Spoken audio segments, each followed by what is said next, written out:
saying very firmly in this school that to get where we want to go academically, and we're doing fairly well at this point in time, but we believe that there's a lot more that can be achieved. How we're going to achieve those? It's going to be with focus, hard work, but it's also being disciplined. And discipline doesn't just speak to behavior, it means discipline in terms of how we conduct ourselves. Off the campus, on the campus, will translate into how we conduct ourselves in classes as well. And that's what we're seeking to cultivate. So when students come in tight trousers, mohawk haircut, that's not the place. This is not the place for it.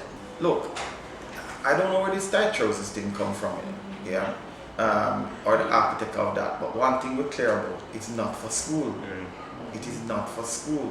And so, and in fact, you know what we did? Those 20 boys, the prefects had them, and we had them in the chapel. And I went over there and sat down with those boys and spoke to them, because part of what I believe, it's more than just saying, boy, home you go, or go and change and come back.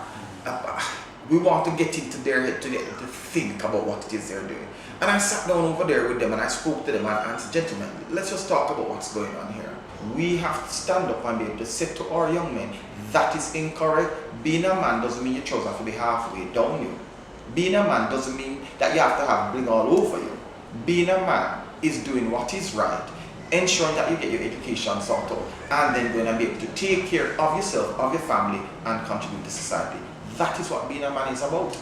And so in essence, that's what we want to ensure that our young men understand and get very solid in there. And we're going to work with them. Sometimes it's not a message they want to hear, but we're going to have to continue giving that message. Because here's this, we're not going to be nice guys to tell them what they want to hear. We're going to tell them what the truth is and what they need to know. And that's what we're going to be doing all the time.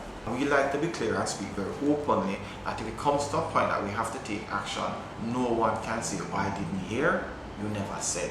And so importantly, we're about actually helping youngsters to become functional citizens. And it's not just about coming and you can sit in class anyway as long as you do well. No, it doesn't work like that. All right? Because conduct is important. And if you're disciplined, you're going to do better in class than if you're indisciplined. A student comes in inappropriately attired, we're going to actually talk to them, we're going to call the parent, we're going to send them home and say, get the child properly attired and ensure the child is back in school tomorrow properly attired. All of these students come from a home, And as I said to parents, bottom line, the kids belong to them, they don't belong to the school. So they have to ensure that they help us to help those children, because I call it a tripartite relationship.